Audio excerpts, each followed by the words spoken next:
कहेंगे नहीं आ सकता, तो मेरे भाई इनका मल्टीप्लीकेशन ही एलसीएम हो जाएगा। अगर कभी को प्राइम नंबर का एलसीएम पूछा जाता है, इस पॉइंट को लिख लेना बॉक्स के अंदर, अगर कभी भी को प्राइम नंबर का, अगर कभी भी सह अभाज्य संख्याओं का एलसीएम पूछा जाता है तो हमेशा उनका मल्टीप्लीकेशन ही एलसीएम होता है। जैसे मैंने कहा क्या ये कोप्राइम है, तो आप कहेंगे बिल्कुल, तो इनका मल्टीप्लीकेशन ही एलसीएम होगा। मैंने कहा क्या ये दोनों कोप्राइम है, दोनों में कुछ भी कॉमन नहीं है, तो इनका मल्टीप्लीकेशन ही इनका एलसीएम होगा। मैंने कहा 5 और 12 क्या दोनों में कुछ भी कॉमन है, नहीं है, नहीं है तो कोप्राइम होंगी, कोप्राइम होंगे तो इनका एलसीएम क्या होगा, इनका मल्टीप्लीकेशन होगा। मैंने आपसे पूछा 8 और 9 में क्या कुछ कॉमन है, नहीं, तो क्या ये कोप्राइम है, और कोप्राइम है तो इनका मल्टीप्लीकेशन ही इनका एलसीएम होगा।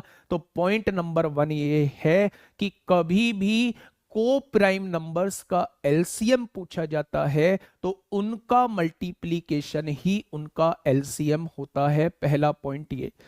दूसरा पॉइंट यहीं पे लिखिएगा मेरे प्यारे दोस्त, कभी भी प्राइम नंबर का एलसीएम पूछा जाता है, कभी भी प्राइम नंबर का एलसीएम पूछा जाता है तो उनका मल्टीप्लीकेशन ही उनका एलसीएम होता है, उनका मल्टीप्लीकेशन ही उनका एलसीएम होता है।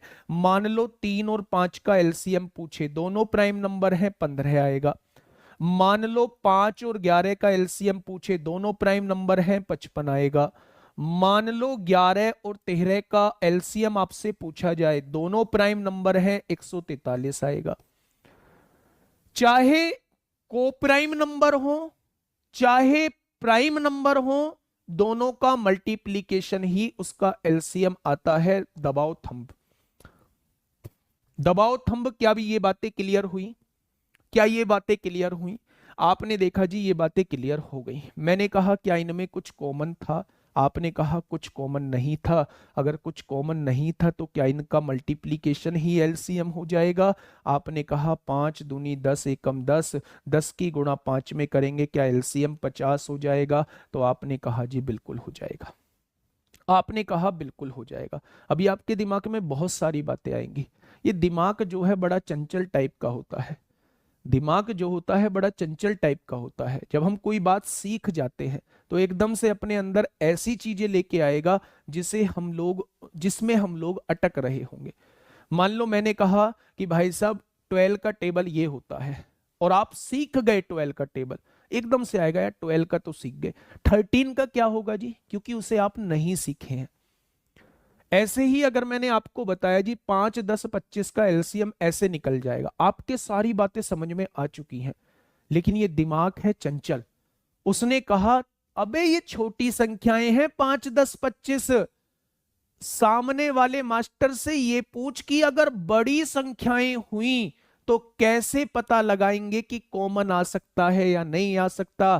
तो सामने वाले मास्टर का जवाब है भाई साहब थोड़ा सा वेट कर लो, पेशेंस रख लो, कितनी भी बड़ी संख्या दे देना, एलसीएम आप ही निकालोगे। ठीक है, समझाओ उस मन को भी। पहली अप्रोच मैंने जो आपने 7th क्लास में पढ़ी थी उस अप्रोच को मैंने बताया। दूसरी अप्रोच मैंने कॉमन लेने वाली प्रक्रिया बताई कि कॉमन लेके भी आप चीजों को समझ सकते हैं। तीसरी अप्रोच की तरफ मैं आपको लेके चल रहा हूं, थर्ड अप्रोच की तरफ आप लोगों को लेके चल रहा हूं। थर्ड अप्रोच हमेशा लगेगी क्या? थर्ड अप्रोच लग सकती है, पर कभी कभी बहुत बड़ा कर देगी क्वेश्चन को। ऐसा नहीं है, ऐसा नहीं है कि हमेशा क्वेश्चन को छोटा करेगी। तो हमें टेक्निक देखनी है कि कौन सी अप्रोच से आंसर जल्दी आएगा, कौन सी अप्रोच से आंसर जल्दी आएगा, लेकिन कमांड हमारी सारी अप्रोच पे होनी चाहिए। देखिए थोड़ा सा ध्यान से सुनिए, मैं आपसे जानना चाहता हूं भाई साहब 5, 10, 25 का एलसीएम जानना चाहता हूं। पहले अपने मन मन में बोलो एलसीएम की डेफिनेशन क्या होती है, एक प्राइम नंबर क्यों नहीं है। शुक्ला जी पहले 22 क्लास को करो तब आपको पता चलेगा एक प्राइम नंबर क्यों नहीं है, एक प्राइम नंबर क्यों नहीं है, पहले आप उन क्लासेस करो मेरे भाई। एक के फैक्टर कौन कौन से होते हैं? एक का केवल एक फैक्टर होता है, जबकि प्राइम नंबर की कंडीशन है एक के दो गुणनखंड होने चाहिए, एक तो एक और एक स्वयं संख्या, दो डिफरेंट गुणनखंड होने चाहिए। उसके डिफरेंट गुणनखंड है क्या? खैर छोड़िए, वो पुरानी बातें हैं, पुरानी बातों का क्या ही याद रखना।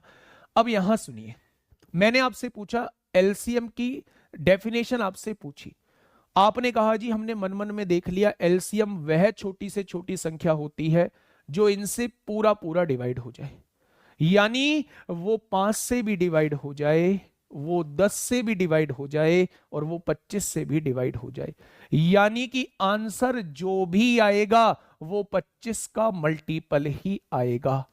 आंसर जो भी आएगा वो 25 का मल्टीपल ही आएगा। कैसे जी? 25 का पहला मल्टीपल क्या होता है जी? 25 होता है। क्या 25 इन तीनों से डिवाइड होता है? इससे हो जाएगा, इससे हो जाएगा, इससे नहीं होगा, तो 25 एलसीएम नहीं होगा। 25 का दूसरा मल्टीपल क्या होता है जी? 50 होता है। 50 क्या इससे हो जाएगा? बिल्कुल। क्या इससे हो जाएगा? बिल्कुल। क्या इससे हो जाएगा? बिल्कुल हो जाएगा। अगर सबसे हो रहा है तो ये 50 ही इसका एलसीएम हो जाएगा। एक इस टेक्निक को भी याद रखेंगे।